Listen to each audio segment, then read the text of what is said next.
Noun শুনেই খুব easy মনে হয়, তাই না? আচ্ছা, নাউন কি সাবজেক্ট আর অবজেক্ট হিসেবেই বসে? এর উত্তর হচ্ছে না। নাউন বিভিন্ন জায়গায় বিভিন্নভাবে বিভিন্ন ওয়েতে বসে।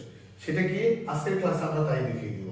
নাউন সাবজেক্ট, অবজেক্ট, বি ভার্বের কমপ্লিমেন্ট, প্রিপজিশনের অবজেক্ট, ইনফিনিটিভ, জিরান, ডিটারমিনারের পরে, পজিটিভ, আর্টিকেল এবং অ্যাডজেক্টিভ এই সমস্ত জিনিসের পরে বসে। কিভাবে বসে আজকের ক্লাসে আমরা তাই ক্লিয়ার করে দেব।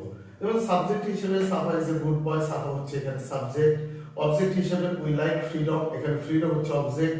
বি ভার্বের complement my father is a doctor, এখানে ডক্টর হচ্ছে বি ভার্বের কমপ্লিমেন্ট।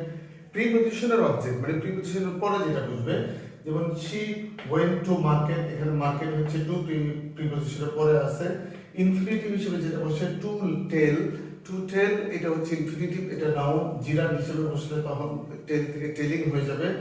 আর ডিটারমাইনারের পরে যখন বসে, যেমন সাম একটা ডিটারমাইনার, ভয়েস হচ্ছে এখানকার নাউন।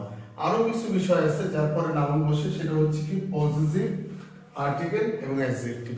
এর ঠিক পরেই নাউনটা বসে।